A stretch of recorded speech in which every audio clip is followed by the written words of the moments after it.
el podcast de Teo Cotidiana. Existimos en un mundo caótico, lleno de odios, miedos y angustias. Se hace urgente volver a Jesús, volver al Evangelio, volver al mensaje de bienestar y de esperanza, volver al amor a Dios, al amor propio, al amor por el otro. Teo Cotidiana. Caminante no hay camino, se hace camino al andar. Antonio Machado.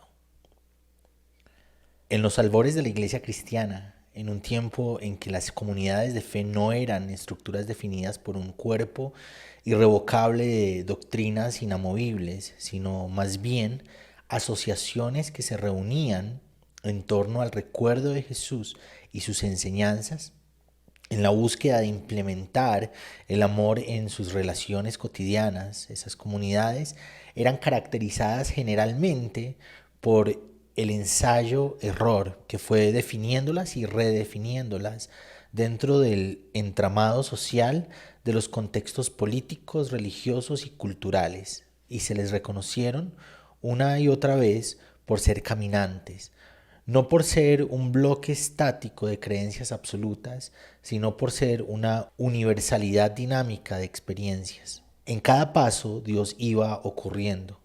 Para ellos y para quienes presenciaban el camino en acción que ellos estaban modelando, la divinidad iba ocurriendo.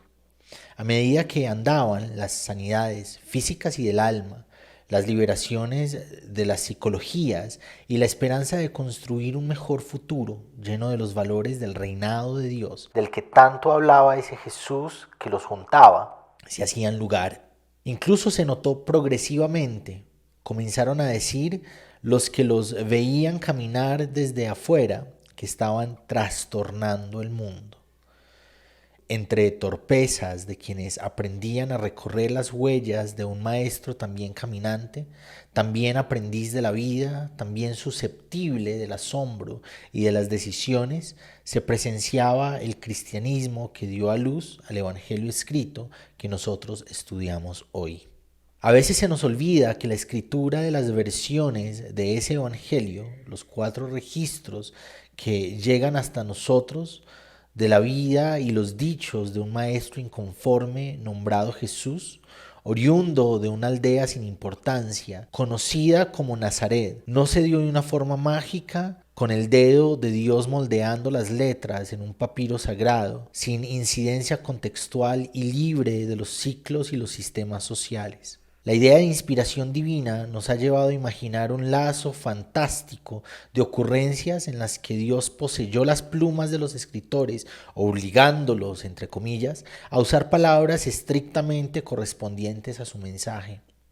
En realidad, fue en las experiencias del camino que Dios se iba imprimiendo en el corazón de las comunidades. Ellas se escribieron a sí mismas, llenas de Dios, en las cartas y en las versiones del Evangelio, desbordando en los registros la acción ejemplar, vivificante y transformadora del Jesús abatido que las encarnaba y se hacía resurrecto en ellas. Las resucitaba, las llenaba poco a poco de amor por el otro. A veces se notaba ese amor, por lo menos en la intención, en las ganas de intentarlo, en la invitación a soportar al otro. Ese amor y ese soportar al otro escasean en nuestra versión contemporánea de comunidades de fe. Hemos enmarcado el camino limitándolo. Difícilmente lograremos comprendernos a nosotros mismos como seres humanos. Difícilmente terminamos de conocernos por completo. Particularmente, en diferentes momentos logramos saber algo nuevo al respecto de nosotros mismos y por alguna razón hemos dado por sentado que ya sabemos todo lo que tenemos que entender de Jesús, que todo lo que Él tenía por aportar a nuestras vidas personales y colectivas ya está puesto sobre la mesa. Hemos formulado todo lo que creemos saber de Él en paquetes de salvación que mutilan los evangelios. Del nacimiento brincamos a la cruz y de la cruz a la resurrección, como si no hubiese un camino intermedio de aprendizajes y transformaciones ocurridas en Jesús.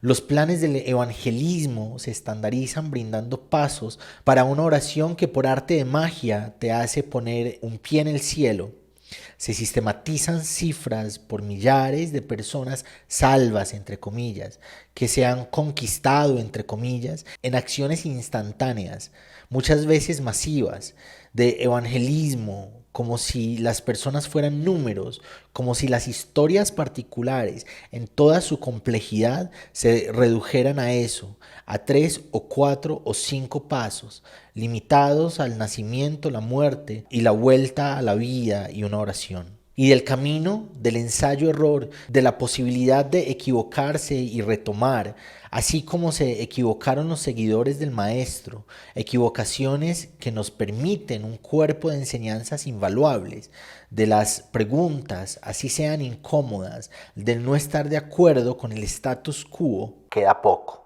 Queda muy poco también de esa voz latente del campesino de Nazaret que se atrevió a decir: oísteis que fue dicho, pero yo os digo.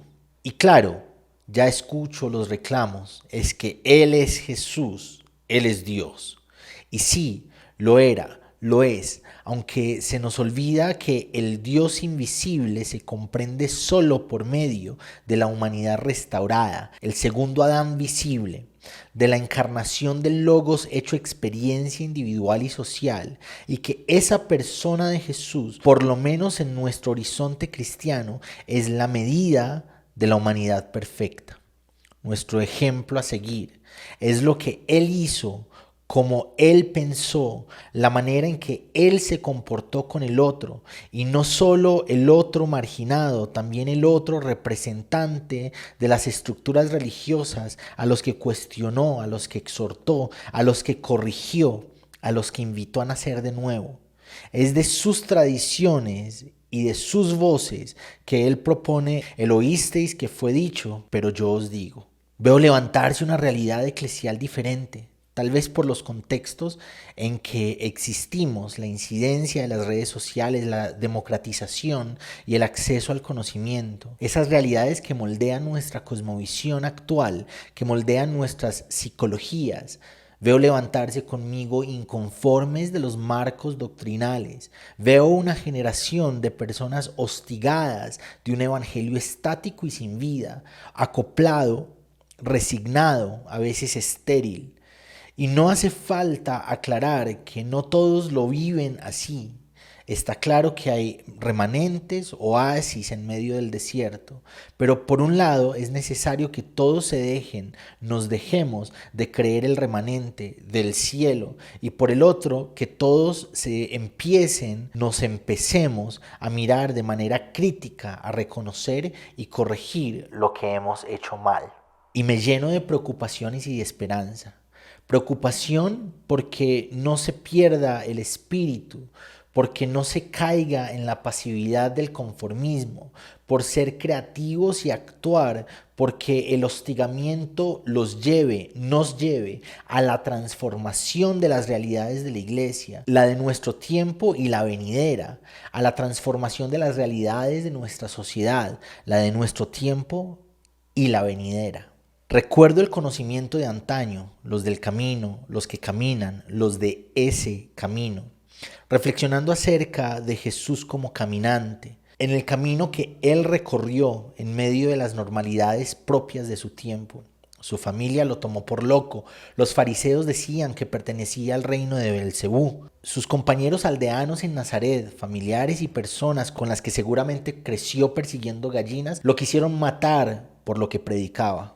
Sin embargo, caminó hasta la muerte dolorosa y maldita de la cruz, convencido de que su misión estaba en la liberación de las personas, en su sanidad, en brindarnos esperanza, la esperanza de nuevas posibilidades de bienestar, a base del amor, conviviendo con el otro y en contraposición a sistemas de valores donde primaban la acepción de personas, las diferencias segregacionistas y la clasificación de las personas según valores socioeconómicos. El Evangelio es un camino que cada uno debe descubrir en cada paso, a veces llano y en sombra, otras con obstáculos y dificultades a pleno rayo de sol. A veces vamos en subida, en picos difíciles de sostener y otras en bajadas por barrancos peligrosos. Nunca es estático, nunca es igual, siempre tiene novedades. Tal vez nos lleve a una cruz dolorosa en la que no tengamos más por hacer que preguntarle a Dios por su abandono. Y sin embargo, podremos tener la certeza de resucitar al tercer día. Es emocionante el camino del Evangelio, lleno de vida, lleno de satisfacción de servir al otro, lleno de panes y peces que se multiplican en favor de los que tienen hambre y de sanaciones en favor de los enfermos. Es en el camino donde Dios ocurre, donde sigue ocurriendo. Es en el camino donde el Evangelio se sigue escribiendo en el corazón de la humanidad. Una humanidad que sigue caminando sin rumbo en medio de la desesperanza. Es en el camino donde la esperanza se hace acciones cotidianas del reinado de Dios. En el camino de un carpintero hostigado que se hace carne en nuestro logos, que se hace logos en nuestra carne, que nos invita a caminar con Él mientras camina con nosotros y sigue ocurriendo mientras seguimos caminando. Gracias por acompañarnos hoy en el podcast de Teo Cotidiana. Te espero para que reflexionemos juntos en el nuevo episodio.